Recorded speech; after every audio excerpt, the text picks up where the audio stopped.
قال النبي صلى الله عليه وآله وسلم سلام قبل الكلام السلام عليكم ورحمة الله وبركاته. الحمد لله رب العالمين والصلاة والسلام على أشرف الأنبياء والمرسلين وإمام المتقين وعلى آله وأهل بيته وصحبه أجمعين. أشهد ونشهد أن لا إله إلا الله وحده لا شريك له وأشهد ونشهد أن محمدا عبده ورسوله لا نبي بعده. إن الحمد لله نحمده ونستعينه ونستغفره ومن شرور أنفسنا ومن سيئات أعمالنا من يهده الله فلا مضل له ومن يضلله فلا هادي له. سبحانك لا علم لنا إلا ما علمتنا إنك أنت العليم الحكيم. وتب علينا يا مولانا إنك أنت التواب الرحيم. اللهم إنا نسألك فهم النبيين وحرز المرسلين وإلهام الملائكة المقربين. اللهم أغننا بالعلم وزينا بالحلم وأكرمنا بالتقوى وجملنا بالعافية. نويت التعلم بالتعليم والتذكر بالتذكير ونفع والانتفاع والإفادة والاستفادة والحث على التمسك بكتاب الله وسنة رسوله ودعاء إلى الهدى ودلالة على الخير ابتغاء وجه الله وقربه ومرضاته وثوابه لله تعالى. اللهم بارك لنا في رجب وشعبا وبلغنا رمضان. اللهم إنا نسألك رضاك والجنة ونعوذ بك من سخطك والنار. قال الله تعالى في الكتاب العزيز بعد أعوذ بالله من الشيطان الرجيم رب اشرح لي صدري ويسر لي أمري واحلل عقدة من لساني يفقهوا قولي رب اجعلني مقيم الصلاة ومن ذريتي ربنا وتقبل دعاء. أما بعد. Alhamdulillah, pertama-tamanya dan selama-lamanya kita rafa'kan syukur kehadrat Allah Subhanahu wa taala dengan faham, sedar dan segar bahwasanya Allah jualah yang menciptakan langit dan bumi serta apa yang ada di antara keduanya dengan kekuasaan mutlak milik Allah dan ketunggalan Allah Subhanahu wa taala. Seterusnya selawat serta salam ke atas junjungan besar baginda Nabi sallallahu alaihi wasallam. Manusia menjadi asbab musabab paling utama dan mulia sehingga kita diberikan kebaikan, kita dihimpunkan dalam ketaatan, diberikan pinjaman iman dan Islam sampai ke malam ini. Justru perbanyak oleh kita untuk berselawat ke atas baginda Nabi sallallahu alaihi wasallam. Moga-moga dengan banyaknya berselawat akan menjadi asbab kita didudukkan bersama baginda Nabi sallallahu alaihi wasallam di akhirat kelak insyaallah. Allahumma salli ala sayyidina Muhammad wa ala ali sayyidina Muhammad kama sallaita ala sayyidina Ibrahim wa ala ali sayyidina Ibrahim wa barik ala sayyidina Muhammad wa ala ali sayyidina Muhammad kama barakta ala sayyidina Ibrahim wa ala ali sayyidina Ibrahim fil alamin innaka Hamidun Majid. Baik. Tuan-tuan sidang hadirin muslimin mukminin rahimakumullah sekalian. Kita masih lagi berada dalam bulan Rajab bagi edisi tahun 1445 dan baru saja kita lepas daripada nisfunya, daripada pertengahan bulan Rajab. Dan perlu untuk kita senantiasa sedarkan dan segarkan betapa dengan izin Allah jualah kita yang masih lagi bergelumang dengan maksiat, walaupun kita penuh dengan lumpur noda dan dosa, Allah Subhanahu wa taala dengan Ar-Rahman dan Ar-Rahimnya masih lagi berkehendak untuk memberikan izin kepada kita berada dalam bulan yang mulia ini. Apatah lagi bulan ini adalah bulan haram yang telah ditandakan oleh baginda Nabi sallallahu alaihi wasallam, yang mana ada 4 bulan haram dalam setahun, 3 bulan berturutan, 1 bulan adalah berasingan. Dan bulan yang berasingan itu kata Nabi sallallahu alaihi wasallam adalah bulan Rajab wa Rajabun Mudhar baina Jumada wa Sya'ban, iaitu di antara bulan Jamadil Akhir dan juga bulan Sya'ban. Dan kerana itu bila kita sebutkan tentang kebaikan dan juga perkara yang perlu untuk kita usahakan, untuk kita mampu dayakan pada bulan ini, antara benda yang disebutkan oleh Imam Al-Baihaqi dalam kitab Syu'abul Iman, barang siapa yang melakukan kebaikan dalam bulan Rajab, saya akan digandakan. Jadi bila kita masuk bulan Rajab tu buat benda baik, ada ganjaran kebaikan, maka dia akan jadi double. Kalau baca Quran yang baik 10 hasanah bagi setiap huruf, maka untuk bulan Rajab dia akan jadi 20. Dan begitu jugalah dengan imbalan bagi sedekah. Kalau sedekah itu ada banyak rangkuman, measurement, ukuran, timbangan dan juga balasannya. Setidaknya akan mendapat 700. Bagi setiap satu yang kita sedekah akan dapat balik 700. Maka untuk bulan Rajab dia jadi double, 1400. Dan begitu juga kata Imam Baihaqi, begitu juga pada perkara yang tidak benar, perkara benda yang berkaitan dengan maksiat. Kalau benda taat pun double, benda maksiat pun double untuk bulan Rajab. Dan sebab itu usahalah untuk kita memuliakan bulan ini, kerana bulan ini telah dimuliakan oleh baginda Nabi sallallahu alaihi wasallam. Dan kenapa dinamakan Rajab Mudhar? Sebab bulan Rajab ini di zaman Quraisy ada satu keturunan, satu kabilah daripada Arab Quraisy yang memang akan memuliakan bulan ini dalam keadaan tidak melakukan sebarang konfrontasi, tidak akan melakukan sebarang perkara yang boleh menimbulkan kekacauan, peperangan, pertembungan. Dan kabilah tersebut adalah kabilah Mudhar. Dan kabilah Mudhar ni pun ada sangkut paut dengan Nabi SAW pada satu jalur daripada Mudhar bin Ma'ad bin Adnan, keturunan ketiga selepas daripada Bani Adnan. Dan berikutan bulan Rajab ini pada kalimahnya juga bermaksud tarjib, iaitu mengagungkan. Maka sebagian ulama berpendapat sebaik-baik orang yang beriman kepada Allah Azza wa Jalla wa Ala, dia sudah pun mula mempraktikkan amalan kebaikan bermula daripada bulan Rajab. Sebab tu ada di kalangan para ulama yang terdahulu, mereka membiasakan dan melazimkan diri mereka untuk melakukan sebagai contoh puasa bermula daripada 1 Rajab sampai rapat habis Ramadan. Antara yang juga disebutkan oleh Dr. Wahbah Az-Zuhaili kepada Dr. Zulkifli Al-Bakiri At-Takiri, iaitu dia menceritakan betapa bapak kepada Dr. Wahbah adalah satu orang yang senantiasa melazimkan diri masuk bulan Rajab akan puasa sampailah habis Ramadan. Dan kita pun yang muka cengeng-cengeng tu bolehlah try, kan?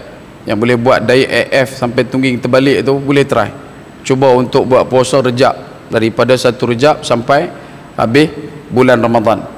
Dan kalau kata dah habis tengah dah tak sempat ambil, ni nak mai pula hari-hari yang akan datang, maka kita boleh mula.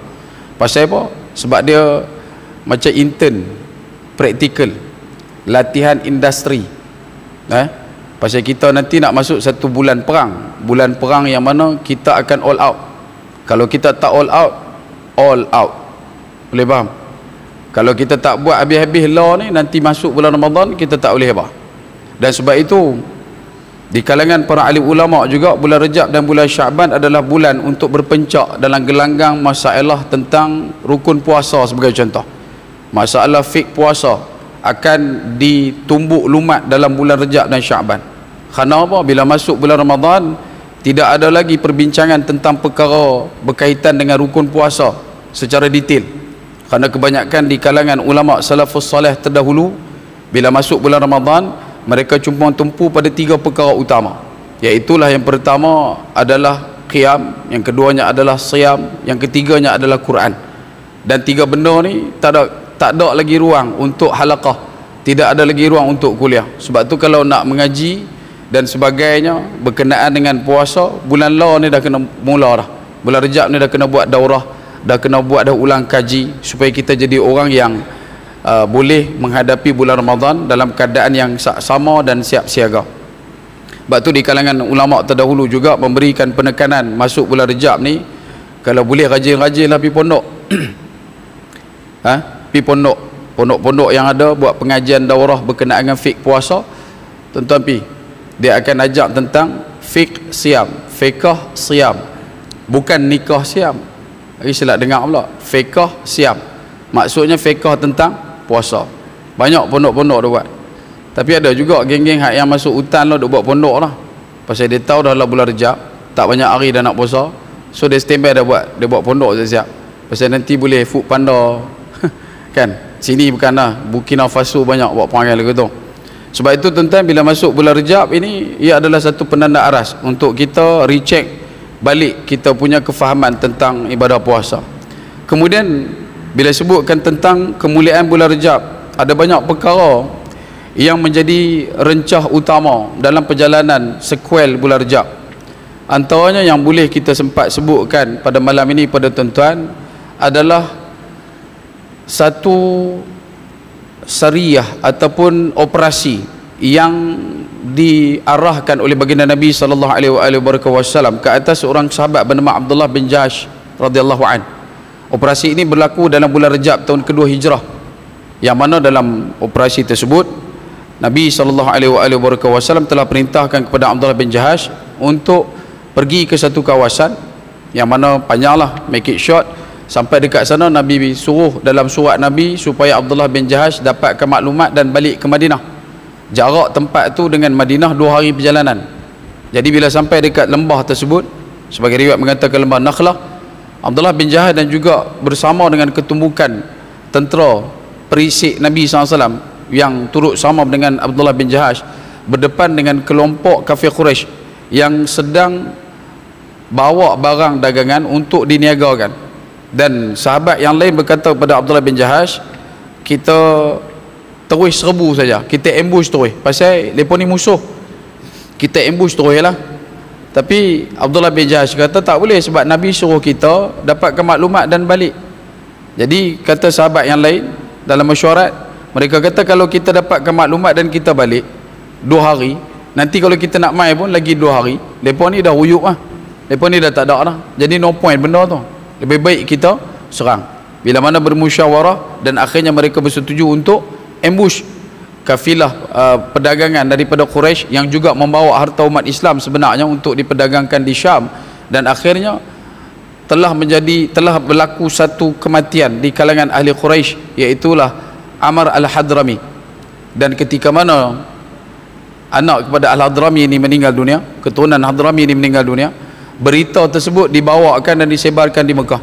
Dan apa orang Mekah kata dekat orang Islam, terutamanya golongan Muhajirin, mereka mengatakan betapa umat Nabi SAW, umat Islam pada waktu itu adalah orang yang tidak menghormati bulan Rejab.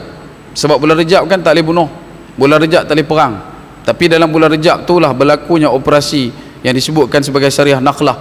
Dan bila mana perkara itu telah pun ditularkan di seluruh Mekah, maka ia menjadi satu benda yang diangkat sebagai manifesto Quraisy untuk menjatuhkan kredibiliti Nabi SAW dan wibawa Nabi SAW. Dan akhirnya tanpa perlu untuk Nabi SAW berusaha keras menegakkan apa yang sepatutnya, Allah Ta'ala turunkan ayat dengan menyatakan betapa membunuh orang di bulan Rejab adalah satu benda yang buruk, tetapi menghalang orang daripada melakukan ibadah, menghalang orang daripada datang ke rumah Allah, Baitullahil Haram, itu adalah lebih buruk daripada membunuh orang di bulan Rejab. Dan itu antara sequel pertama yang terawal yang saya sempat untuk masukkan. Kemudian yang kedua, selepas daripada zaman Nabi SAW, di kalangan para sahabat juga ada banyak kisah daripada bulan Rejab.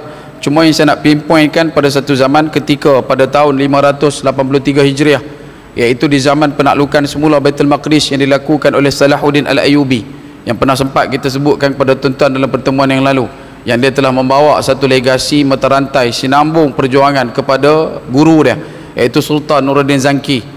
Dan ketika mana berlakunya penaklukan itu, tarikh penaklukan itu berlaku pada tanggal 28 Rejab tahun 583 Hijrah. Dan umat Islam kembali bertaut semula, duduk dalam keadaan kerangka terbaik di Masjidil Aqsa di Baitul Maqdis, di bawah pimpinan payungan umat Islam sendiri, pemerintahan Islam sendiri, iaitulah Salahuddin Al-Ayyubi Al-Hittiniyah. Dan kebaikan itu terasa berulang banyak lama dan tahun panjang pemerintahan dia. Dan kemudian antara benda yang pastinya diangkat sebagai kisah malar segar yang sentiasa dipupuk dan diperhalusi setiap kali datangnya bulan Rejab adalah perkara berkaitan tentang Isra wal Mi'raj. Dan walaupun kita mengetahui secara spesifik berkenaan dengan pertembungan tarikh dan sebagainya, sebab untuk beberapa dapatan yang ada daripada sekian banyaknya kitab sirah dan juga pendapat para alim ulama, bila mana ditanyakan bilakah berlakunya Isra' wal Mi'raj, antara yang disebutkan oleh Abdullah bin Mas'ud dan juga diterima oleh Imam An-Nawawi, dia menyatakan betapa Isra' wal Mi'raj itu berlaku setahun sebelum hijrah. Nabi hijrah pada tahun ke-13 kenabian, maka perkara ini berlaku pada tahun ke-12. Yang ini pendapat Abdullah bin Mas'ud dan disebutkan oleh Imam An-Nawawi. Begitu juga daripada Imam Ibnu Al-Jauzi dengan menyatakan betapa ia berlaku 8 bulan sebelum hijrah. Imam Al-Jauzi menyatakan, Ibnu Al-Jauzi menyatakan Isra' wal Mi'raj ini berlaku 8 bulan sebelum hijrah. Nabi hijrah pada bulan Safar, makna kata 8 bulan sebelum daripada Nabi hijrah tersebut berlakunya apa yang disebutkan Isra' wal Mi'raj. Dan ada juga yang disebutkan oleh Abu Rabi' bin Salim, ia berlaku 6 bulan sebelum hijrah. Ada juga menyatakan 11 bulan sebelum hijrah, iaitu pandangan daripada Ibrahim Al-Harbi dan dikuatkan oleh Ibnul Munir. Dan Ibnu Faris antaranya juga menyatakan Isra' wal Mi'raj berlaku 15 bulan sebelum daripada hijrah. Namun begitu, kebanyakan kita di Nusantara selayaknya, ramai di kalangan kita mengambil pendapat daripada alim ulama, yang mana kita berpendapat pegang pada ketetapan yang diambil kuat pada pandangan Al-Alamah Al-Mansufuri, kemudian diletakkan juga pada pandangan Syekh Mahmud Fasha, dan dimuatkan lagi dalam kitab Rahi' Al-Makhtum oleh Syekh Saifur Rahman Mubarak Furi, iaitu tarikh berkenaan dengan Isra' wal Mi'raj berlaku pada bulan Rejab, tepatnya 27 hari bulan pada tahun 10 kenabian Nabi sallallahu alaihi wasallam.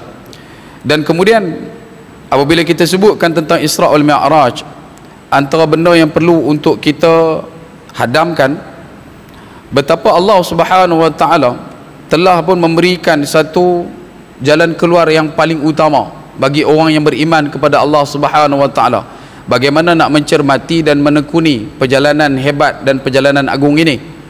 Karena itu Allah Ta'ala datangkan pada surah yang dinamakan dengan surah Al-Isra', surah yang ke-17, yang mana Allah Subhanahu wa taala mulakan dengan kalimah subhanalladzi asra bi'abdihi lailan minal masjidil harami ilal masjidil aqsa alladzi barakna hawlahu linuriyahu min ayatina innahu huwas samiul basir.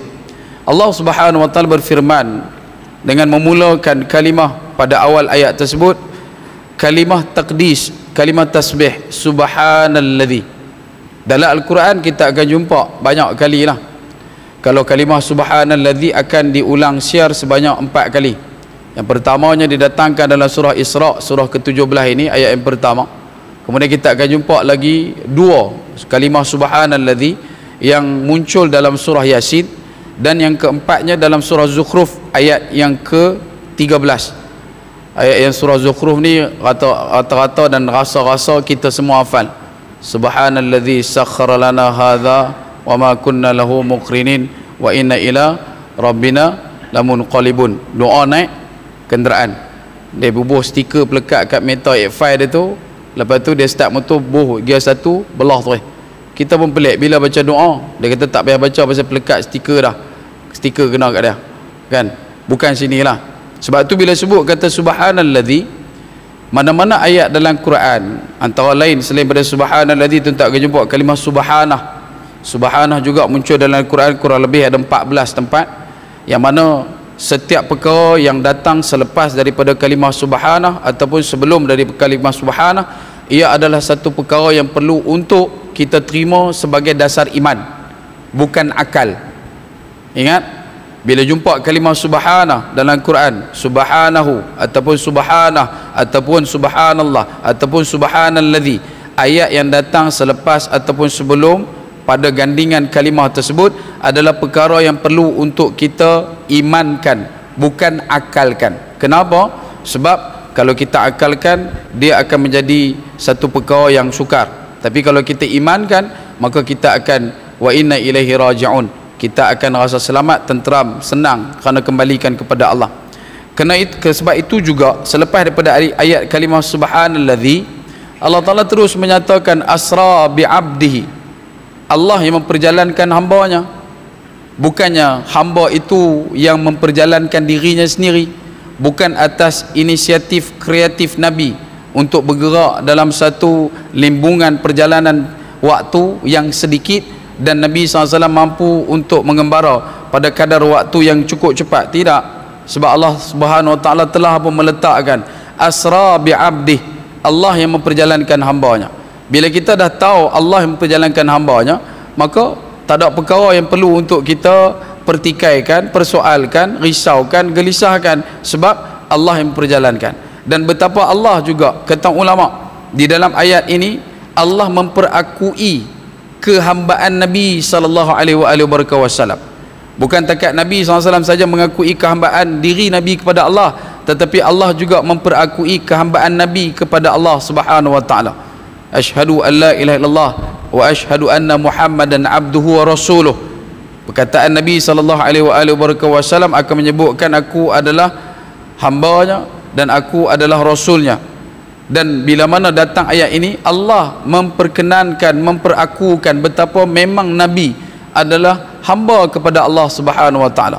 Jadi bila kata ulama, bila kamu telah pun diperakukan sebagai hamba kepada Allah, maka jangan risau. Segala perkara yang kamu lakukan semua duduk dalam urus takbir Allah. Jalan kamu, makan kamu, pandang kamu, dengar kamu, rasa kamu, fikir kamu, semuanya akan mendapat kurniaan daripada Allah Azza wa Jalla wa Ala. Bila kamu telah diperakukan kehambaan. Tapi kita hari ini duduk dalam keadaan kita sajalah yang mengaku, kata kita ni hamba. Adakah Allah telah memperakukan kehambaan kita? Belum tentu. Sebab itu bila sebut kata asra bi'abdihi, ia bukan takat memberikan maksud kalam Allah memperjalankan, tetapi juga pada pandang yang lain, kata ulama mufassirin, ia adalah kemuncak betapa Allah telah memperakukan, Allah telah nobat tabalkan baginda Nabi SAW adalah sebenar-benar hamba kepada Allah Subhanahu Wa Taala.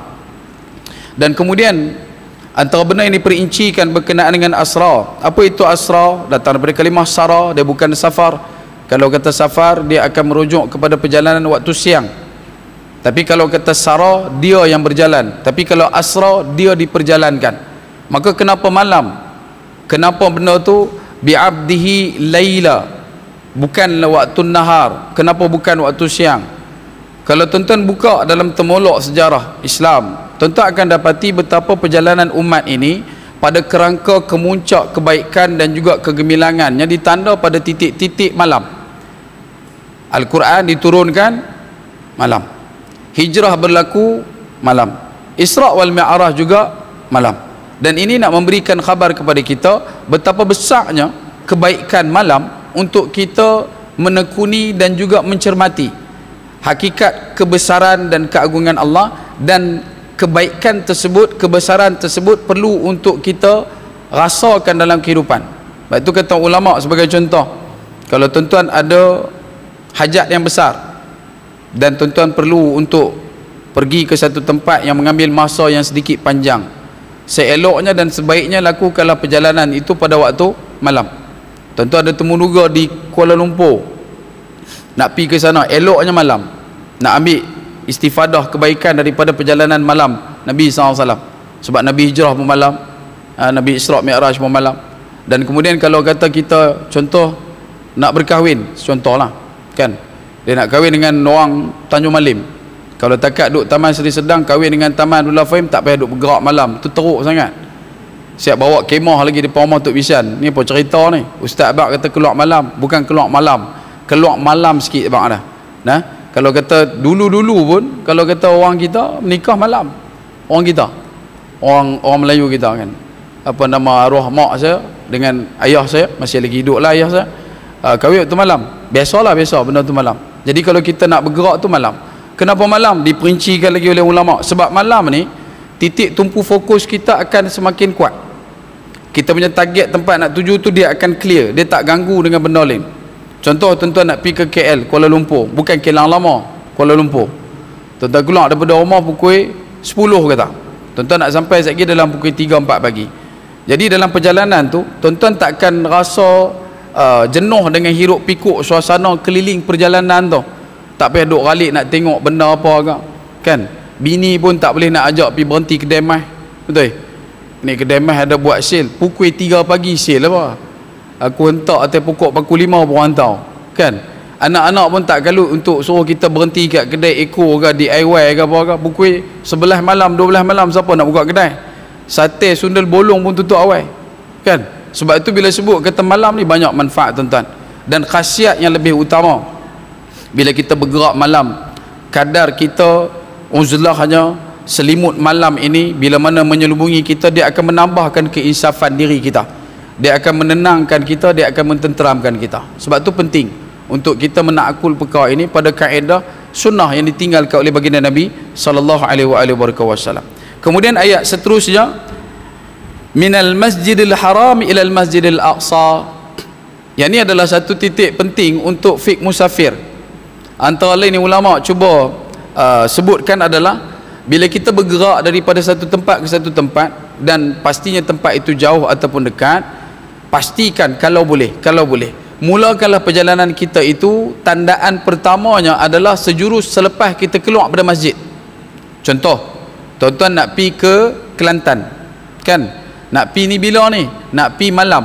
Bila nak pi malam, tuan-tuan bersiap di rumah, siap-siap mai ke masjid. Habis solat di masjid, keluar pada masjid tu, niat musafir terus pi ke Kelantan. Dan bila sampai di Kelantan pula esok, terus pi ke masjid juga.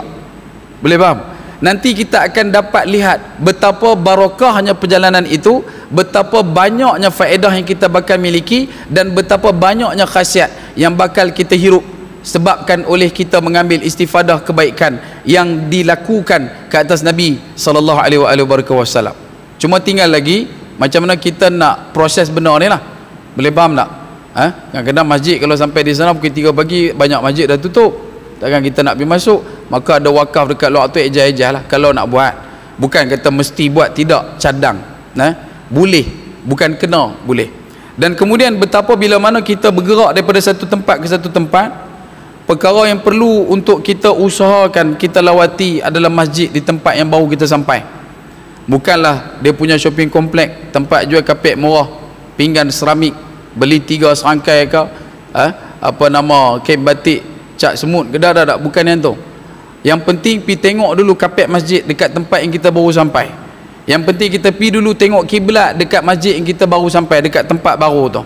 Dan itu antara sunnah yang kita boleh sempat sisipkan berkenaan dengan Masjidil Haram ilal Masjidil Aqsa.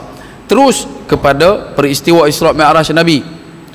Bila berlakunya peristiwa ini, baginda Nabi sallallahu alaihi wasallam secara perjalanan logiknya, logik manusia, Nabi telah menempuh satu perjalanan yang berkapasiti kejauhannya 1239 km dari titik ke titik. Maksudnya direct line Masjidil Haram, Masjidil Aqsa, kita buat garis lurus, dia akan dapat 1239 km. Baik.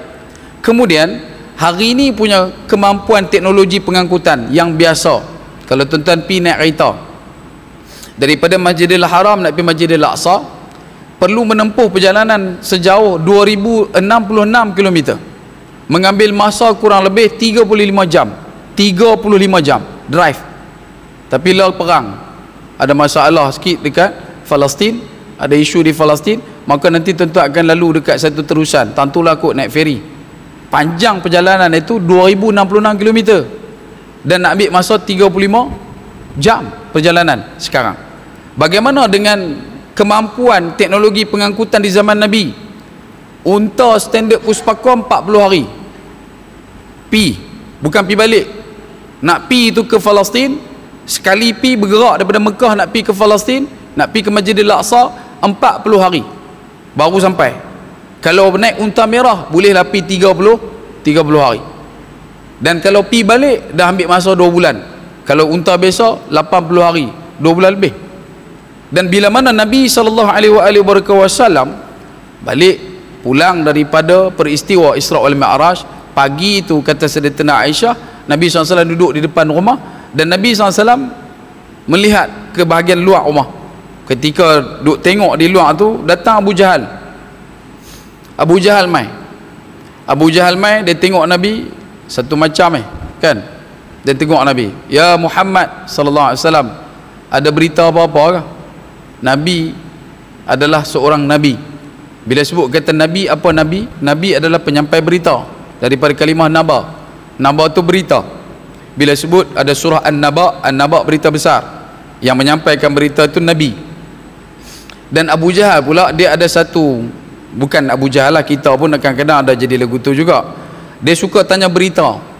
Kalau dulu mudah lah kan, dulu kita mudah jumpa orang macam ni, dia lalu depan rumah, dia tanya, hari ni ada berita apa, hari ni ada cerita apa, kan, selalu gitu. Abu Jahal pun macam tu juga. Jadi yang duk perangai lagu tu kena cek semua, kan, kok dia mewarisi ke apa, jangan duk gelut sangat. Cuma dia bila tanya dekat Nabi, ada cerita apa ya Muhammad? Nabi SAW kata, ada. Cerita apa? Cerita dia, semalam aku pergi ke Masjidil Aqsa, kemudian naik ke langit, cerita semua, dan balik malam ni. Abu Jahal terkejut. Abu Jahal tanya, bila kamu pergi ke Masjidil Aqsa? Semalam. Balik? Semalam. Tak. Masjidil Aqsa kan? Masjidil Aqsa. Ya, Masjidil Aqsa. Bila pergi? Semalam. Balik bila? Semalam. Dalam riwayat Rihyak Al-Makhtum, kitab Rihyak Al-Makhtum menyebutkan, riwayat Ibn Sa'ad, Abu Jahal menahan ketawa, dia tak mau gelak. Dia dengar benda tu, dia nak gelak, pasal benda tu tak masuk matematik, tak masuk logik, tak masuk fizik, tak boleh masuk. Geng-geng sains dia tak boleh terima. Orang yang guna otak relevanisasi ni, materialisme, golongan-golongan yang hanya menghadap kepada kebendaan, mesti pada kadar-kadar tertentu, prinsip-prinsip tertentu, maka mereka tak boleh brain. Dia kata biar betul. Tapi Nabi SAW teruskan cerita. Abu Jahal ni bila dia dengar, dia tahan gelak. Bila dia dengar dah habis, dia kata dekat Nabi SAW, ya Muhammad SAW, benda ni benda besar ni, dan kalau boleh, mau tak aku bagi dekat kamu satu platform untuk kamu ceritakan kepada seluruh orang Mekah. Nabi tak dibenarkan berceramah di Mekah, tuan. Nabi masa zaman tu, Abu Jahal ni dia ahli majlis Darun Nadwah, ahli majlis Darun Nadwah. Dia nama dia Abul Hakam, nama betul dia Umar bin Hisham. Sebab tu dalam waktu ketika mana Khabbab mendekat kepada Sayyidina Umar Al-Khattab, selepas dia tibai adik ipar dia di rumah adik dia Fatimah bintul Khattab, kata Khabbab bin A'ad, sesungguhnya doa Nabi hari Khamis malam Jumaat yang lalu telah dimakbulkan. Apa doanya? Dalam satu riwayat sebut, Allahumma a'izil Islam bil Umarain, ya Allah kuatkan Islam dengan dua Umar, pada tahun ke-6 kenabian tu. Jadi bila sebut kata Umar, satu Umar Al-Khattab, satu lagi Umar bin Hisham ataupun Amr bin Hisham, nama betul dia. Orang kan selalu confuse Abu Jahal dengan Abu Lahab. Abu Lahab ni pak menakan Nabi, Abu Jahal tak ada kena-mengena, dia Bani Makhzum. Abu Jahal ni Bani Makhzum, Nabi Bani Hashim. Ada 3 Bani utama yang popular lah di Mekah waktu tu, antaranya adalah Bani Hashim, Bani Makhzum, Bani Umayyah. Jadi dia rival, Bani Makhzum dengan Bani Hashim ni rival.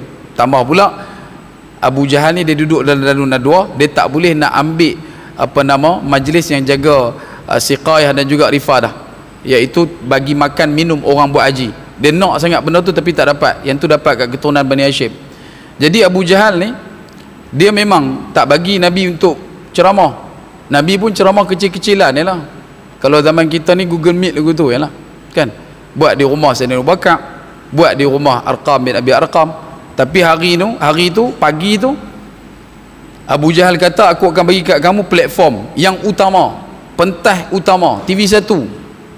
Duduk tahu mana? Hijr Ismail, dekat dengan lengkung, dekat dengan Kaabah. Maka Nabi satu orang yang ada sifat tabligh, teruja Nabi. Sebab mungkin inilah waktunya Allah Ta'ala nak menzahirkan keimanan kepada semua orang Mekah. Maka Nabi SAW dijemput oleh Abu Jahal, diiringi oleh Abu Jahal sampai ke kawasan Hijr, dan Abu Jahal pula promoter. Dia yang duk hantar dalam grup WhatsApp ni. Dia yang duk beritahu ke orang ni, mai dekat Kaabah ni, Muhammad SAW akan ceritakan satu benda yang amazing, satu benda yang spektakular, satu benda yang awesome, satu benda yang betul-betul dahsyatnya, tak ranjau. Hampa pekat main rimpun buang depan ni. Dan orang terkejut sebab yang promote ni Abu Jahal, rival yang memang tak pernah langsung bagi ruang untuk berikan peluang pada Nabi untuk bercakap. Abu Jahal tiba-tiba pula tolong promote.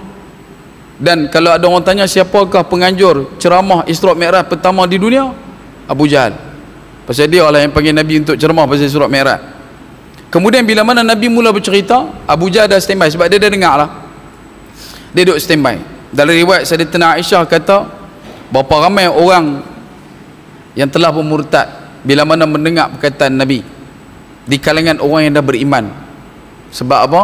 Sebab ketika Nabi memulakan percakapan, Nabi mulakan kalam, orang-orang Islam dah mula rasa teruja, sebab Nabi tak boleh bercakap di khalayak dalam waktu yang begitu panjang, dan inilah momen dia, inilah waktunya untuk Nabi sampaikan kebenaran, dan mereka merasakan dengan asbab itu nanti akan ramailah orang beriman. Tetapi bila mana Nabi ceritakan tentang peristiwa Isra' al-Mi'raj yang ditandakan daripada perjalanan Masjidil Haram, Masjidil Aqsa, kemudian naik ke langit, turun pula, balik pula, maka di kalangan umat Islam, ramai di kalangan mereka telah menepuk kepala mereka. Mereka pakai tepuk kepala, kata awaklah Nabi duk cerita benda tu. Orang kafir Quraisy buat apa pula? Orang kafir Quraisy gelak ketawa sambil menepuk-nepuk tanah. Nak abang kata benda tu terlalu lawak, benda tu terlalu tak masuk akal, dan mereka dah mula menggelarkan Nabi SAW sudah pun gila. Dia berkata Nabi ni tak betul dah, Nabi ni sakit teruk dah ni. Dan disebabkan itu, bila mana diletakkan situasi keadaan itu, Nabi masih lagi berdiri di Hijr, Abu Jahal duduk di kalangan orang-orang kafir Quraisy juga orang Islam.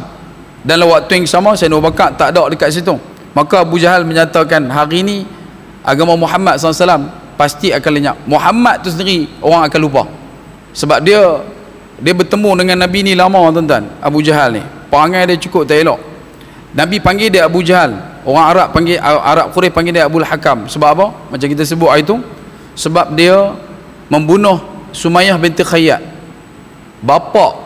Kalau Abul Hakam bapa cerdik, tapi pasal dia bunuh Sumayyah binti Khayyat radhiyallahu anha dalam satu bentuk pembunuhan yang begitu sadis, maka Nabi gelar kat dia bapa bodoh. Dia bukan bunuh yang biasa-biasa, yang biasa orang nampak. Orang selalu tikam dekat jantung, belah dada ke apa ke, tak. Dia jolok tombak daripada celahan kaki, daripada celahan kangkang, sampailah dalam satu riwayat sebut sampai ke kerongkong Sumayyah binti Khayyat. Dan perkara itulah menjadi tandaan awal gelar panggil kepada Abu Jahal oleh baginda Nabi SAW. Dan kedua, kata ulama, disebabkan dia ni digelar sebagai Abu Jahal daripada Abul Hakam, sebab walaupun dia cerdik, dia ni adalah satu orang yang dikira sebagai pencinta, bukan pencinta, peminat Al-Quran. Abu Jahal ni walaupun dia mangkak macam tu, tapi dia peminat Quran. Dalam rekod disebutkan, dalam riwayat disebutkan, dia antara 3 orang yang suka duk skodeng lah noh, suka duk intai Nabi duk baca Quran di rumah ketika Nabi ada halaqah. Antaranya adalah Abu Sufyan, Akhnas bin Syuraik, dan seorang lagi adalah Abu Jahal. Mereka nanti mai keliling rumah Nabi, tapi mereka tak jerembak. Cuma satu malam tu bila mereka duk mai, dan bila mana Nabi SAW sedang, dalam riwayat menyebutkan Nabi sedang ada orang tengah duk intai, maka Nabi berdehem dan mereka bertaburan lari. Bila lari tu berentuh aku, bila berentuh pakai tengok lo, hang mai apa? Dia kata aku saja lah mai, mana saja, lepas ni jangan jumpa dah sini, kita jangan mai dah, ni malam lah, esok malam mai lagi, lusa malam mai lagi. Bila balik jerembak sekali. Last sekali Akhnas bin Syuraik tanya, Abu Sufyan tanya dekat Abu Jahal, wahai Abu Jahal, pada pandangan kamu adakah Muhammad ini kazib, adakah dia pendusta? Kata Abu Jahal, dia ni setakat yang aku kenal, dia bukanlah satu orang yang menipu. Muhammad tak pernah menipu. Tetapi kenapa, kata Abu Sufyan, kenapa kamu menentang dia? Masalah dia, keturunan Bani Hashim bila buat baik, kami keturunan Bani Makhzum pun buat baik. Bani Hashim bagi orang susah makan, kami pun bagi orang susah makan. Bani Hashim bantu ibu tunggal, kami bantu ibu tunggal. Bani Hashim sayang anak yatim, kami sayang anak yatim. Tapi pasal apa? Tak ada ruang untuk kami pegang majlis yang ada dalam urusan bagi makan minum orang buat haji. Yang tu dia punya target. Dan yang keduanya, yang digeram sangat dekat Nabi SAW adalah kerana daripada keturunan Nabi, daripada Hashim, Abdul Muttalib, Abdullah, sampailah kepada Nabi SAW, mereka semua adalah orang yang baik-baik. Kemuncaknya bila Nabi SAW memperakui dirinya adalah Nabi, kata Abu Jahal, keturunan Bani Makhzum nak mengaku apa? Boleh faham tak? Keturunan Bani Hashim ada Nabi, Bani Makhzum nak ada apa? Dan kalau Abu Jahal kata kalaulah dia pun mengaku Nabi, siapa nak percaya? Dia pun tahu hanya penyamun kenal penyamun. Dia pun tahu orang takkan mengaku kata dia Nabi. Jadi sebab itulah dia bermusuh dengan Nabi SAW sepanjang hidup dia. Dan ketika mana Abu Jahal sudah pun ketawa, seronok melihat situasi yang begitu merungsingkan umat Islam pada waktu itu, ada satu orang pembesar Quraisy kata dekat Abu Jahal, "Wahai Abu Jahal, kenapa kamu ketawa?" Oh ya, kata gelak pasal agama ni nanti akan ruyup begitu Muhammad sendiri pun akan hilang, orang takkan ingat dah, orang akan lupakan dia sebab dia cakap benda yang mengarut, benda yang tak boleh masuk akal. Ada ke pula satu malam yang boleh settle Mekah pi ke Baitul Maqdis, balik juga malam tu? Benda ni tak betul ni. Sebab apa? Benda tu mendapat reaksi yang begitu hebat sehingga kan kata apa nama ni, Syekh Saifur Mubarak Furi, orang kafir Quraisy pada waktu tu mereka tak tumpu pada perkara berkaitan dengan Mi'raj. Bab naik langit tu mereka tak ambil tahu, mereka duk tumpu dekat Isra' tu, daripada Masjidil Haram Masjidil Aqsa. Kenapa? Sebab Allah dah tandakan orang Quraisy ni sifat mereka adalah expert dalam bidang logistik. Li'ila fi Quraisy ila fihim rihlatash syita'i was-saif. Orang Quraisy ni kebanyakan mereka, kalau kita ambil batu baling dekat tengah-tengah orang Quraisy, batu kita akan jatuh di atas satu orang pedagang, orang yang duk biasa keluar untuk berdagang. Jadi mereka begitu expert dalam jalan perdagangan daripada Mekah ke Syam, Mekah ke Yaman, Mekah ke Habsyah.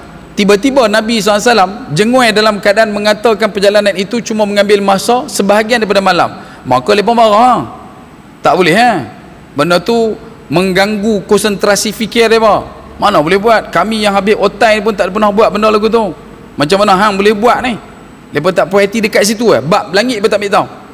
Maka bila pembesar ni tanya dekat Abu Jahal, Abu Jahal mengatakan betapa hari itu juga umat Islam takkan ada lagi dah di Mekah dan dia akan mampu untuk mendapat apa yang diidamkan. Namun pembesar yang menegur Abu Jahal mengatakan, takat yang duk ada, yang duk tak puas hati dekat Nabi, yang duk depan ni tak percaya dekat Nabi, yang murtad apa semua ni, kalau takat ahli jawatan kuasa biasa-biasa baik tak payah kan. Kalau kata hang nak betul-betul benda ni settle down malam ni clear cut, hang kena settlekan satu orang. Siapa dia? Abu Bakar bin Abu Quhafah radhiyallahu an. Dia kata Abu Bakar mana? Abu Bakar tak main pagi tu. Abu Bakar ada di rumah. Rumah Sayyidina Abu Bakar di mana? Depan dengan Kaabah, kawasan dekat dengan tapak Hotel Hilton. Tapak Hotel Hilton tu, tapak tu, hak tu tapak Sayyidina Abu Bakar. Jangan duk tengok kat atas, tu hotel, ni tapak tu. Bila sebut kata Abu Bakar tidak ada pada pagi pertemuan itu, maka Abu Jahal bergerak pi ke rumah Sayyidina Abu Bakar radhiyallahu an. Sampai rumah Sayyidina Abu Bakar, Abu Jahal pun berjumpa dengan Sayyidina Abu Bakar dan diceritakan balik. Dia cerita balik daripada A sampai Z tanpa menambah nokokkan sedikit pun. Dia cerita balik benda yang Nabi cerita kat dia. Dan sebab tu kata ulama, orang yang pertama menyampaikan berita dan cerita tentang Isra' wal Mi'raj kepada Sayyidina Abu Bakar adalah Abu Jahal. Jadi dia pegang dua podium Satu menganjurkan ceramah Isra' Mi'raj peringkat Mekah, satu lagi menyampaikan berita Isra' Mi'raj kepada Sayyidina Abu Bakar. Dan bila jumpa Sayyidina Abu Bakar, dia cerita sampai habis, maka ditanya pada Sayyidina Abu Bakar, adakah kamu percaya wahai Abu Bakar? Abu Bakar kata ya, percaya. Naam, percaya, biar betul. Jadi nak tahu betul tak betul, tak tenggelam timbul, kita akan sambung selepas daripada azan. Dan insya-Allah kita akan kembali selepas daripada ini, insya-Allah. Baik. Saya mohon izin tuan-tuan untuk kita menganjakkan sedikit waktu pembinaan solat insya kita pada malam ini, untuk saya menghabiskan sedikit lagi perkongsian berkenaan dengan tajuk pada malam ini, insya-Allah. Sebab itu bila mana ditanyakan kepada Sayyidina Abu Bakar As-Siddiq radhiyallahu an, yang masa itu masih lagi digelar dengan Sayyidina Abu Bakar, belum mendapat kalimah As-Siddiq, Sayyidina Abu Bakar menyatakan na'am. Dan apa balasan, jawapan balas kepada orang Quraisy? Dalam dua riwayat disebutkan, yang pertama kata Sayyidina Abu Bakar As-Siddiq radhiyallahu an kepada orang Quraisy, wahai Abu Jahal, sesungguhnya kalaulah perkara langit datang bertemu dengan Muhammad sallallahu alaihi wasallam pun aku percaya, apatah lagi perkara Nabi bertemu dengan benda di langit, lagi aku percaya. Boleh faham? Malaikat, segala makhluk yang ada di langit itu datang bertemu dengan Nabi, dan Sayyidina Abu Bakar percaya wahyu yang diturunkan melalui setiap lapisan mutawatir sampai kepada Nabi SAW juga Sayyidina Abu Bakar percaya. Tambah pula Nabi nak pergi ke langit, yang tu satu benda yang small the pieces untuk percaya.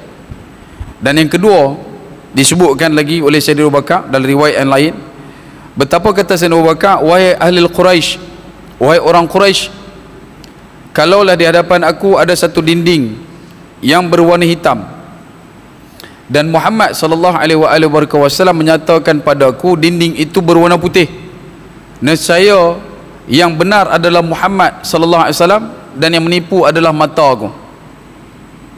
Boleh faham tingkat kebenaran yang ada pada satu batang tubuh yang bernama Abu Bakar bin Abu Quhafah radhiyallahu an. Dan lepas pertemuan dengan Abu Jahal, apa Sayyidina Abu Bakar buat? Sayyidina Abu Bakar bergegas keluar daripada rumah, tinggalkan perkumpulan orang Islam dan juga sebahagian daripada orang yang tak Islam yang kembali memberikan sokongan percaya kepada Nabi di kalangan umat Islam. Yang kafir pula mereka jadi penin pasal orang yang mereka harapkan bakal menjadi batu loncatan untuk ranapnya Islam, rupanya tidak ada masalah dengan perkara yang luar daripada otak fikir. Dan ketika mana Sayyidina Abu Bakar membelah lautan manusia yang mengerumuni di depan Nabi di bahagian hadapan Hijr Ismail, diperhatikan Sayyidina Abu Bakar, semua orang sedang berbisik-bisik dengan dengungan mengumpat Nabi SAW, dengan perkataan fitnah kepada Nabi SAW, mengutuk ngata kepada Nabi SAW, mencerca maki kepada Nabi SAW. Dalam keadaan mereka ramai, mereka duk kata Nabi gila, mereka duk kata depan Nabi SAW yang berdiri di Hijr Ismail cuma berdiri tunggu tengok saja. Dan Sayyidina Abu Bakar bila dia nampak benda tu daripada jauh, dia panggil Nabi SAW, ya Rasulullah. Semua yang ada depan Nabi yang sedang duk cik-chat, yang sedang duk bercakap, duk mengumpat, duk kata, duk kutuk Nabi, tercengang dan mengalihkan pandangan mereka tertumpu pada Sayyidina Abu Bakar. Dan sebab itu kata ulama, Sayyidina Abu Bakar adalah orang yang memadamkan fitnah di hadapan Nabi di pagi 27 Rejab. Dan ketika mana Sayyidina Abu Bakar berjalan menuju kepada Nabi, semua mata mengikut melirik ke arah Sayyidina Abu Bakar, sampailah Sayyidina Abu Bakar bertemu dengan kekasihnya Nabi sallallahu alaihi wasallam di Hijr. Maka kata Sayyidina Abu Bakar, ya Rasulullah, sesungguhnya aku percaya dengan apa yang engkau sampaikan, segala apa yang engkau hadapi, segala apa yang engkau lalui. Cumanya kata Sayyidina Abu Bakar, di kalangan kita orang Quraisy ini ada yang baru balik daripada kafilah perdagangan yang baru datang daripada Syam, yang memang baru balik daripada Palestin, yang memang baru balik daripada Hauran, yang memang baru balik pada Masjidil Aqsa.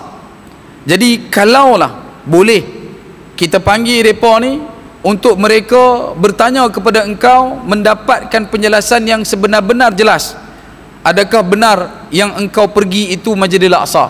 Bukan tak percaya, melainkan untuk tambah yakin dan memecah segala macam tuduhan buruk dan jahat yang mereka lakukan kepada Nabi itu. Maka Nabi SAW silakan, Nabi kata silakan. Kemudian Sayyidina Abu Bakar panggil, siapa yang baru balik daripada kafilah pedagang daripada Syam baru ni? Maka bangkitlah beberapa orang. Dari riwayat sebut adalah berbelas orang.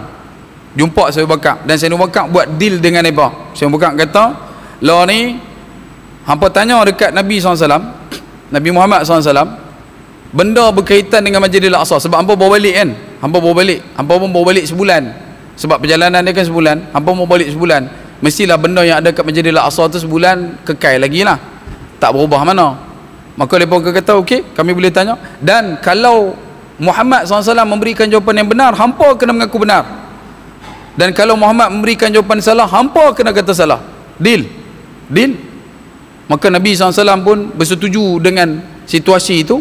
Maka kata Nabi SAW, Allah tajallikan penampakan penuh Masjidil Aqsa di hadapan Nabi SAW.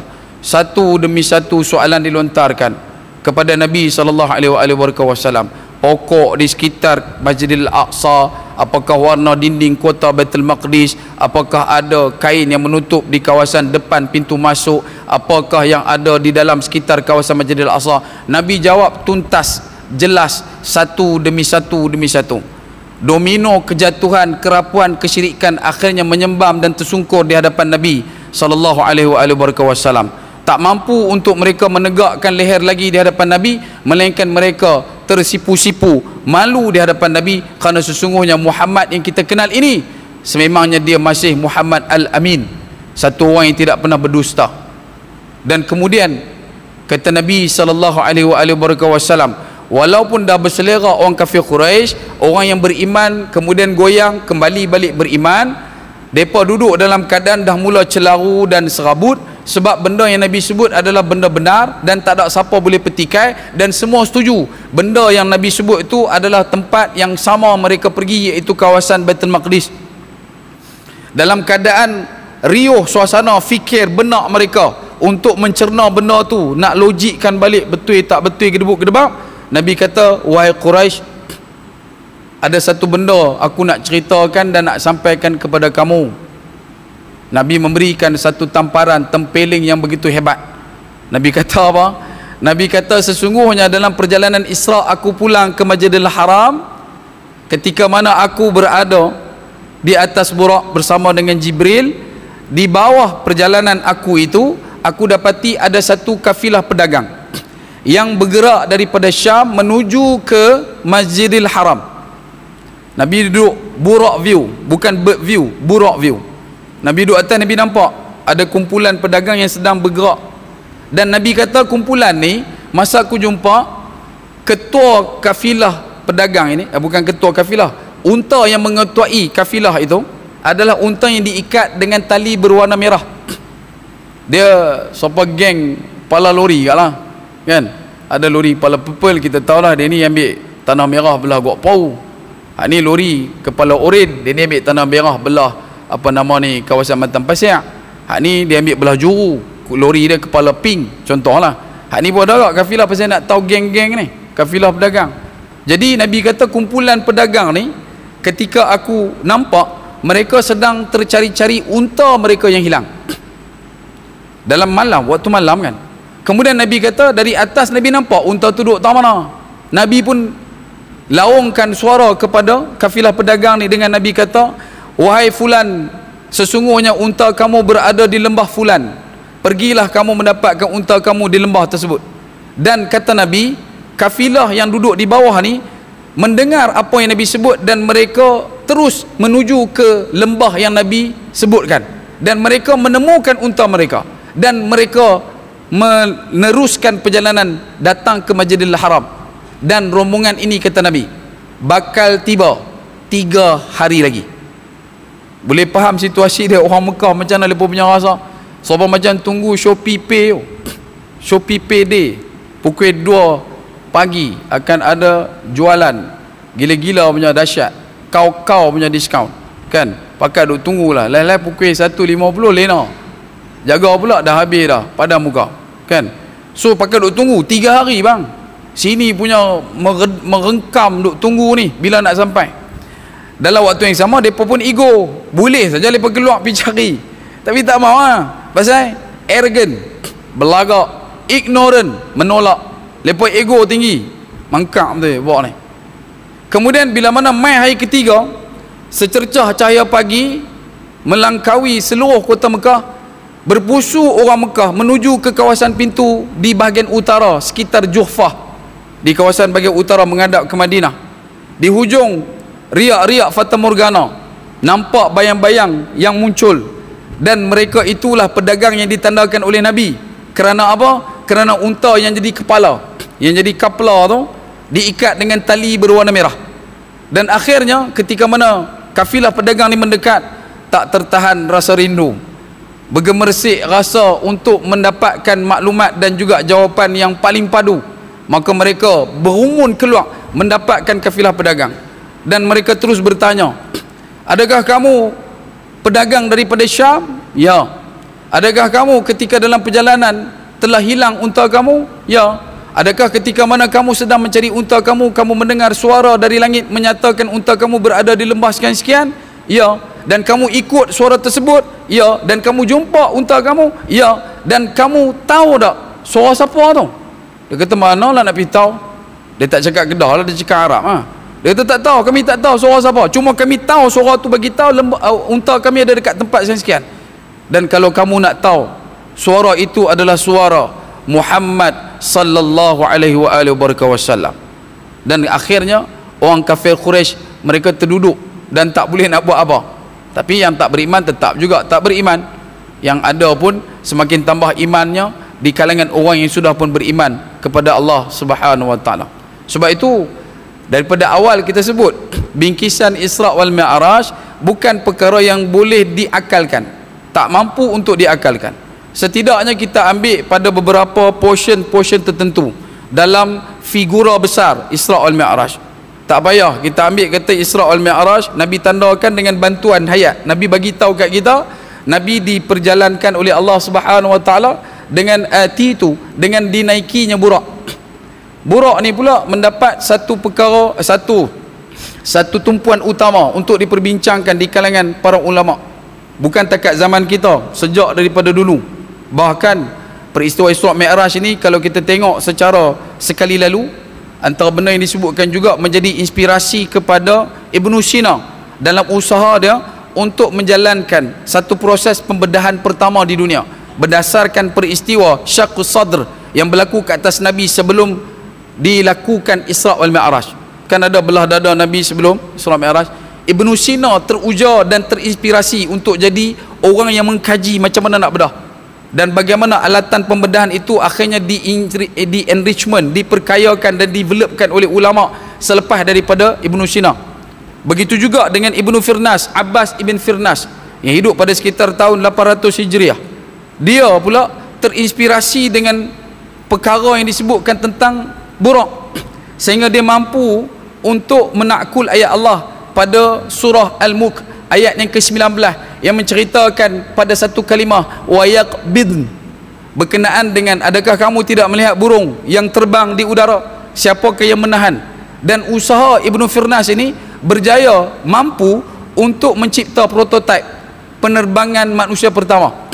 Dialah yang mula bubuh bulu-bulu burung dekat satu kerangka yang dia buat, dan akhirnya dia naik atas bukit dan dia try terbang, dan akhirnya dia berjaya jatuh. Tapi dalam beberapa kali usaha dia sempat untuk terapung ataupun tertahan di udara untuk beberapa seken, dan itu adalah kejayaan bagi Ibn Firnas yang akhirnya 1000 tahun selepas pada itu baru muncul satu nama yang digegak gempitakan di seluruh dunia, iaitulah James Wright bersaudara. Saudara siapa pun kita tak tahu, kita pun pulun James Wright bersaudara, so macam kita lah saudara dia.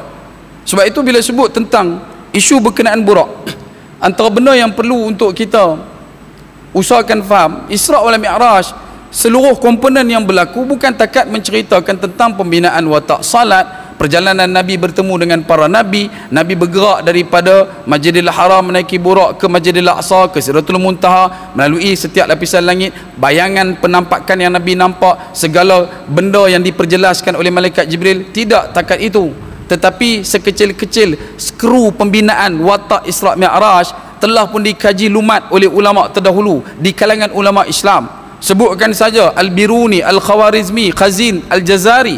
Mereka adalah orang yang juga terinspirasi dengan peristiwa Isra wal Mi'raj. Kerana apa?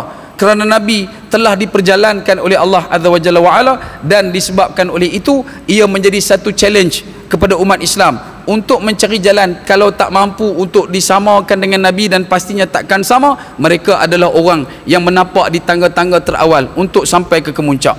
Dan sebab itu daripada bingkisan inilah akhirnya umat Islam pernah duduk dalam satu tahta kegemilangan pendidikan, teknologi, sains dan juga segala-galanya. Dan hari ini yang jadi pelik dia, masyarakat kita tak minat dengan sains. Dia cuma minat sains dekat tu je. Hak tu sains tu dia minat. Kalau kata main law ni, dia tak nak mengaji sains apa lagi Ustaz. Kami duduk Taman Seri Sedang nak sains-sains tu lah. Sorak nak menikah apa tu lah kan, sains juga. Nak abang kata sains ni STEM dan juga STI, Sains Teknologi Information dengan Sains Teknologi Engineering Matematik. Yang ni dua mata pelajaran, dua aliran ni yang anak-anak kita tak apa nak syok, dia tak apa nak suka pilih.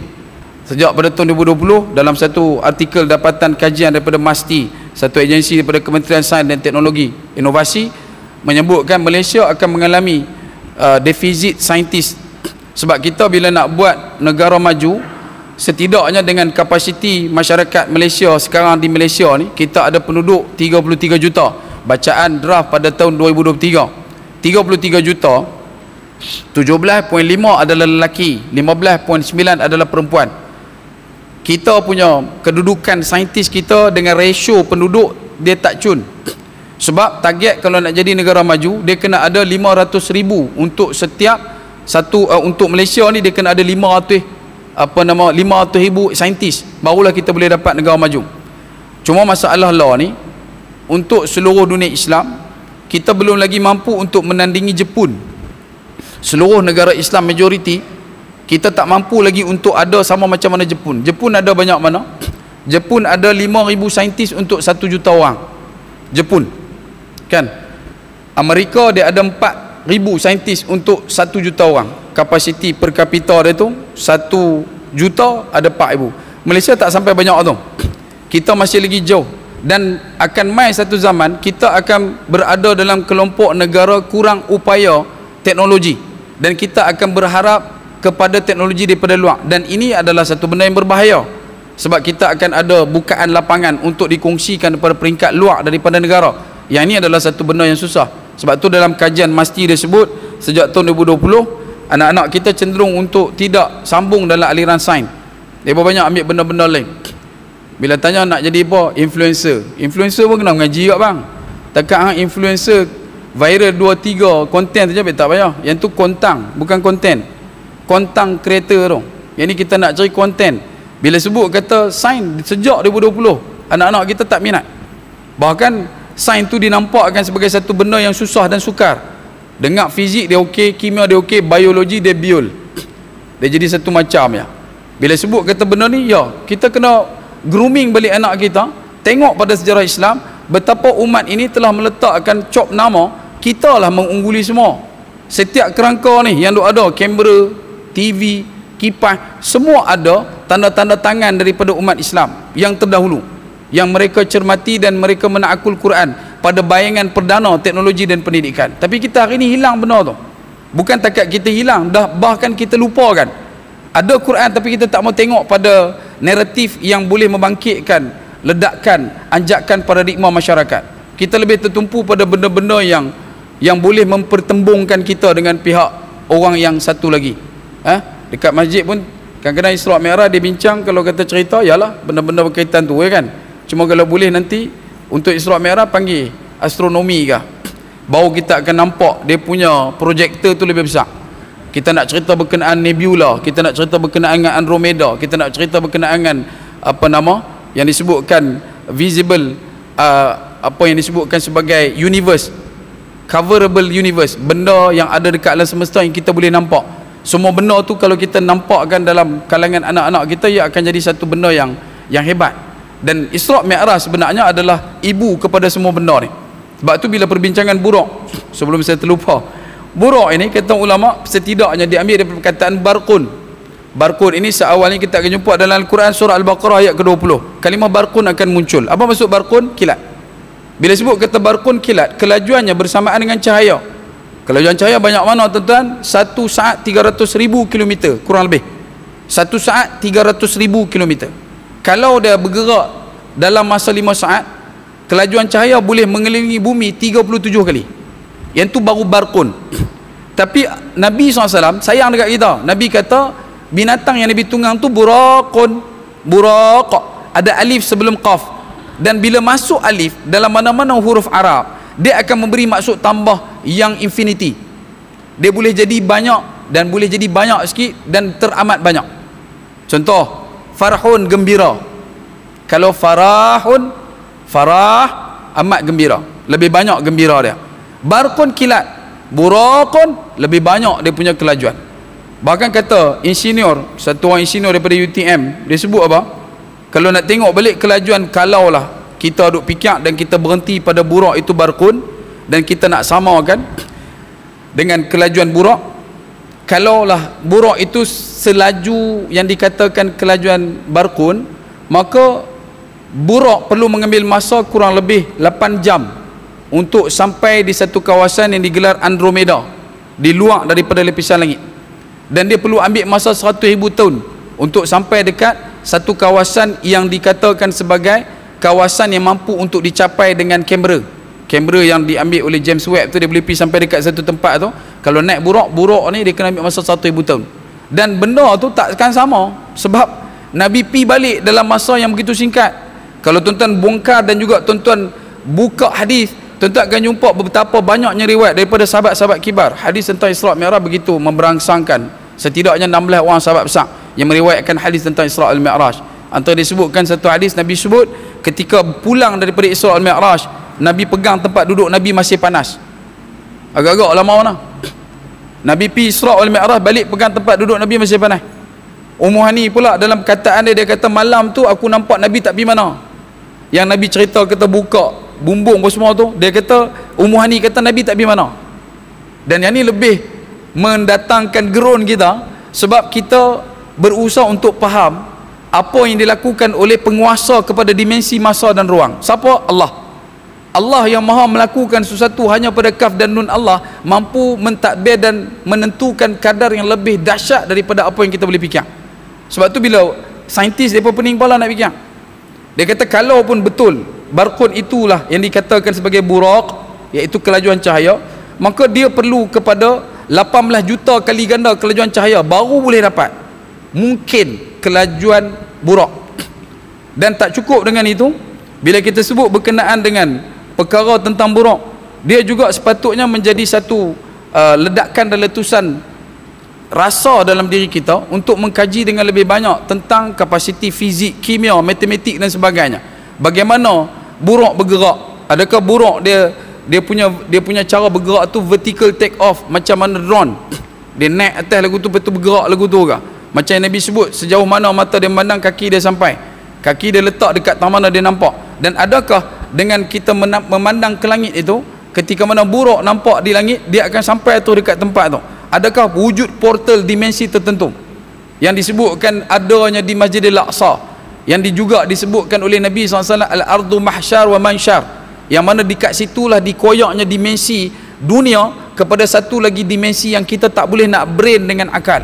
Sebab tu kembalilah beriman, bertakwalah kepada Allah. Bagi pemuja konsep keilmuan, peganglah mana-mana prinsip yang kamu ada. Tetapi dalam bab Isra' wal Mi'raj, hanya satu perkataan yang kita nak sebut, iaitulah sains. Satu, sains bukan sihir. Tak kata sains tu sihir pula. Sains bukan sihir. Sains dia tetap ada hudud, dia tetap ada batas, dia tak boleh pergi. Bagi sains, api itu sifatnya membakar, betul. Tetapi tidak bagi Islam. Kerana apa? Api tidak membakar Nabi Allah Ibrahim alaihissalam. Begitu juga dengan proses dan juga progres Isra' wal Mi'raj. Betapa Allah Subhanahu wa taala nak mendudukkan kita supaya kita boleh jadi rasa kita ni tak ada apa. Sebab tu bila orang mencermati perjalanan Isra' wal Mi'raj, pada setiap sekuel perjalanan yang begitu hebat, pada setiap kerangka struktur pembinaan watak Isra' wal Mi'raj, walaupun benda tu kecil, walaupun benda tu sebesar satu hun sekalipun, tapi kalau dia menghayatinya, memahaminya, menghadaminya, nescaya dia akan jadi orang yang betul-betul sujud, gerun, tunduk pada Allah Subhanahu wa taala. Dan hakikatnya apa tuan-tuan? Hakikatnya adalah Allah nak bagi tahu kat kita, apa pun yang kamu buat, kamu takkan mampu untuk mengalahkan apa yang Allah Ta'ala lakukan. Sebab tu orang yang faham Isra' wal Mi'raj, yang mengambil khasiat dan juga fadilat Isra' wal Mi'raj, mereka adalah orang yang akan merasai nikmat Islam itu sebenar-benarnya. Sebab tu kita selalu sebut Islam ni apa dia? Islam itu selain pada perkataan selamat, Islam bermaksud berserah diri. Betul, berserah diri. Bila sebut berserah diri ini dalam bahasa kita mungkin jauh sikit, tapi kalau buka dalam bahasa Inggeris dia panggil surrender. Betul, surrender. Surrender pula dalam maksud lain bermaksud kalah.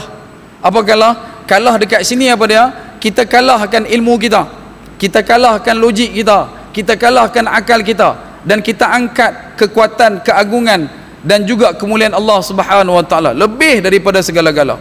Kerana dengan ilmu kadang-kadang orang akan jadi mendabik dada.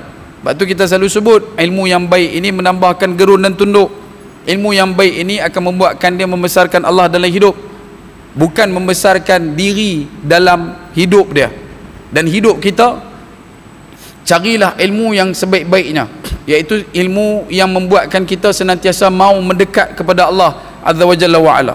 Dan hakikat untuk kita menginsafi Isra wal Mi'raj, selain daripada batas perkara yang kita sebutkan tadi, adalah betapa masyarakat kita perlu juga untuk belajar menguasai segala bidang capaian teknologi dan juga pendidikan. Walaupun kita dah pun jadi remaja purba, barang mungkin kita cuma ada cucu saja, ada anak lah seorang dua masih lagi tinggal bersekolah, encourage mereka, galakkan mereka untuk mereka jadi orang yang ceburkan diri dan juga bergelumang dengan aliran sains dan juga perkara yang berkaitan. Kerana apa? Sayang kalau kita pergi hospital tuan-tuan, lah ni pun kalau kita pergi, anak-anak kita bukan kata tak ada, tapi tak tahulah, bila pergi tu jarang jumpa kan. Kalau kata kita pergi dekat bahagian-bahagian yang kritikal, benda-benda berkaitan dengan teknologi dan sebagainya, maka benda tu banyak didominasi oleh kelompok yang bukan Islam, sedangkan kita adalah tuan tanah kepada ilmu, kita adalah tuan tanah pada teknologi, kita adalah tuan tanah kepada pendidikan. Tapi kenapa pendayung dipegang oleh orang lain, sampainya juga dibawa oleh orang lain, kita cuma duduk menunggu di darat? Pasal apa benda tu jadi lagu tu? Sebab kita masih lagi terkesima dengan pandangan dunia, dan kita tak mau nak mengambil satu langkah drastik mengembalikan kegemilangan seperti mana kegemilangan yang pernah dikecapi di zaman Nabi SAW. Dan sebab itu tuan-tuan, untuk yang terakhir ini, bila kita mengambil kesempatan dalam menekuni peristiwa Isra wal Mi'raj, ada satu benda juga sebelum saya terlupa. Ada dalam satu forum antara Syekh Muzaffar Syukur dengan Datuk Ustaz Badli Shah di Negeri Sembilan, bila mana Syekh Muzaffar dia beritahu, dia pun duk fikir macam mana Nabi boleh menembus lapisan langit. Sebab lapisan langit ni, atmosfera ni dia ada banyak, dia ada ionosfera, stratosfera, troposfera, macam-macam lah. Hemisfera tu bukan, hemisfera tu bumi, ni yang lapisan atas tu. Dia kena, bila mana dia naik roket tu, bila mana dia naik roket untuk keluar daripada bumi, dia perlu menempuh perjalanan sejauh 333 km. Dan setiap lapisan yang dia lepas tu, dia akan memberikan kesan kepada kadar tujahan yang bakal dikeluarkan oleh bahan api pembawa roket. Boleh faham? Dia ada NOS, macam kita faham NOS lah. Kita bukan ahli sains, kalau yang ahli sains tu lupa betul lah. Kalau kata ada malah ni, bukan sains borang, ni sains betul, ni saintis. Kalau kata roket ni dia keluar, dia sampai satu lapis tu dia akan boost, dia akan tekan lagi, sampai satu lapis dia akan tekan lagi. Sebab nak lawan graviti bumi ni, kalau nak lawan, dia kena ada satu pengangkutan ataupun satu roket yang boleh mencecah kelajuan 28,000 km sejam, baru dia boleh lawan graviti. Kalau tidak, dia jadi net point, jatuh balik. Dia net, jatuh balik. Pasal dia tak boleh lawan graviti bumi. Sebab tu bila mana dia main dekat satu tahap lapisan atmosfera, dia akan burstkan dia punya ledakan bahan api, kemudian naik lagi, kemudian keluar lagi. Dan bila benda tu berlaku, angkasawan yang duduk dalam tu memang dekat-dekat sawan lah kan, nak mampu angkasawan kan, bila duduk dalam tu, mereka kena pakai satu chute yang sesuai dengan bahang yang bakal dihasilkan disebabkan oleh ledakan bahan api yang dikeluarkan untuk melepasi setiap satu lapisan atmosfera. Jadi dia pun duk fikir, Nabi pakai baju apa? Dia duk fikir atau Nabi pakai baju apa nak pergi ke sana. Sebab tu bila kita tengok balik dalam hadis, Nabi sebutkan badan Nabi dibelah, dada Nabi dibelah dan dimasukkan hikmah. Maka ini ulama mula berkomentar, mungkin inilah aplikasi yang dimuatkan dalam tubuh Nabi SAW. Bahkan kalau kata naik dalam altitude tertentu, kadar oksigen dia akan drop, setiap second dia akan drop. Contoh kalau kata naik tak payah duk contoh lah, Gunung Everest tu kan sebagai contoh. Bila duduk dekat kemuncak 8848 tu, oksigen yang ada dekat kita, yang mampu untuk kita sedut adalah 1/10. Sebab tu kalau kata dia nak bercakap tu, tak payah duk tanya hobi lah atas tu. Duk atas tu, kalau kita duk telefon WhatsApp kot tak payahlah, abang lepas ambil gambar lepas tu turun. Pasal merisikokan nyawa. Oksigen dia susah nak dapat pada waktu tu, sebab dia begitu sempit, altitude tinggi. Yang tu baru Everest 8848. Yang ni cerita dia 15 km. Cerita dia 333 km. Aplikasi apa yang Nabi guna sampai boleh tanya dekat Jibril, ya Jibril, itu apa? Ya Jibril, ini apa? Boleh faham tak? Boleh nah? Sebab kita ahli sunnah wal jamaah, kita berpegang Nabi SAW bergerak dengan keadaan roh dan jasad. Kalau ada orang main dekat kita, dah Nabi pi roh saja, itu Mu'tazilah, bukan ahli sunnah wal jamaah. Dan sebab itu kerangkak ini kena balik pada hakikat asal yang kita sebut awal tadi, surrender. Sebab apa? Allah Ta'ala dah suruh surrender dah. Subhanalladzi, Allah jualah yang memperjalankan Nabi SAW dengan kesucian Allah, kemuliaan Allah, keagungan Allah. Jadi jangan kita cuba-cuba nak masuk untuk menyelit dalam perlumbaan faham dekat situ. Cukup takkan kita ambil naratif yang paling bawah dan kita applykan dalam hidup. Yang ni kita usahakan. Dan paling tidaknya pembinaan watak solat perlu untuk kita kemudi dengan rasa kita adalah orang yang sedang menjelajah seluruh alam semesta. Kerana apa tuan-tuan? Bila mana kita dah mula membesarkan Allah dan mengharamkan dunia, kalimah yang wajib untuk kita sebutkan selepas daripada ayat pertama adalah bercakap dan bercerita tentang alam semesta. Kalimahnya adalah Alhamdulillahi Rabbil Alamin. Alhamdulillah Rabbil Alamin. Segala puji bagi Allah Tuhan sekalian alam. Tapi adakah kita rasa kita duduk di buruj tertentu ketika mana kita mula mengangkat takbir, ketika mana kepala kita ditundukkan untuk melakukan rukuk, perpindahan pergerakan itu, adakah kamu rasa asrarnya Allah yang mengizinkan kamu untuk rukuk? Berapa ramai orang yang akhirnya ketika mana sujud tidak lagi bangun, Allah mempersiapkan dia untuk mati dalam keadaan bersujud pada Allah Subhanahu wa taala. Adakah kau rasa benar tu? Macam mana kita nak datangkan tampilan ini mengisi setiap ruang pelusuk kalbu hati kita? Sebab apa? Sebab kita main solat semata-mata untuk mencukupkan waktu. Ini isu dia. Tapi kalau kita merasai setiap perjalanan Nabi dalam perisra Isra dan Mi'raj, merentas benua bumi, meledakkan lapisan langit Allah, setiap loka dan 7 petala, Nabi SAW berada dalam lingkungan kebaikan Allah Subhanahu wa taala, maka kita akan boleh menakluk setiap pergerakan solat kita, bukan hanya pada dasar 13 rukun, tetapi pada setiap kunjungan nafas, hembus dan hela yang kita ada di atas muka bumi. Datangkan, hadirkan. Sebab itu output produk belakang Nabi lepas mereka keluar daripada solat di kalangan para sahabat, cernaan perkataan yang Nabi sebut, benda yang Nabi sampai, membuatkan mereka boleh jadi orang yang menakluk 1/3 ke 2/3 dunia. Kenapa? Sebab mereka hanya takut kepada Allah dan mereka cuma membesarkan Allah dalam hidup. Dan mereka adalah orang yang benar-benar mengharamkan dunia ketika mana mereka melakukan ibadah salat.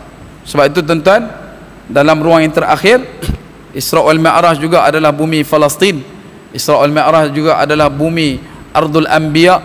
Isra wal Mi'raj adalah bumi berlakunya perkumpulan umat manusia di waktu dekat dengan kiamat. Dan kita sedang menuju kepada waktu itu. Sama ada kita mau ataupun tidak, menjelang tahun-tahun tertentu yang telah direkodkan oleh para alim ulama, setidaknya mungkin beberapa tahun ke depan yang kita akan lihat. Dan hari ini pun kita dapat tengok ada spark-spark tertentu di kawasan rentas benua, antaranya di Eropah, dah mula buat prepping untuk menghadapi perang tertentu yang kita pun tak tahu. Dan mereka dah sampai ke tahap buat survival kit, dan kita masih lagi duk melilau cari beras tempatan. Berapa bulan dah duk cari tuan-tuan, kan? Sebab tu usahalah kita untuk faham betapa Allah Subhanahu wa taala nak supaya kita tinggalkan dunia sebelum kita meninggalkan dunia. Allah nak kita jadi hamba Allah yang benar-benar diakui kehambaannya, dan Nabi merindui kita yang demikian. Dan moga-moga takat tu dulu perkongsian. Mohon maaf ambil masa tuan-tuan. Ada yang dah sampai ke 7 langit dah pun, kan? Malam ni cuma tak abang so bawa toto lah. Kalau bawa toto mungkin lagi lama. Sebab tu kalau kata ada kekasaran bahasa tu, geri bicara telajak kata terasa di mana-mana, saya minta maaf banyak-banyak daripada hujung rambut sampai hujung nyawa. Kalau kata ada kebaikan, mohon tolong saya lebarkan. Kalau ada keburukan, mohon tolong jauhkan. Bak kata pepatah, sedap makan dikunyah-kunyah, sedap kata diulang-ulang. Jika buat kerabu perut, jangan diperah 5 perut. Kalau baik, tolong diikut. Jika buruk, jangan diturut. Akhir kalam, sekecil-kecil ikan pasti ada isinya, sebesar-besar ikan pasti ada tulangnya. Selamat menyambut Isra wal Mi'raj dan doakan moga-moga kita sampai ke bulan Ramadan insya-Allah biiznillah, dan moga-moga Allah Subhanahu wa taala menerima jual beli kita insya-Allah. Aku liqauli hadza wastaghfirullahal azim wa lakum. Wassalamualaikum warahmatullahi taala wabarakatuh. Wallahu taala a'lam.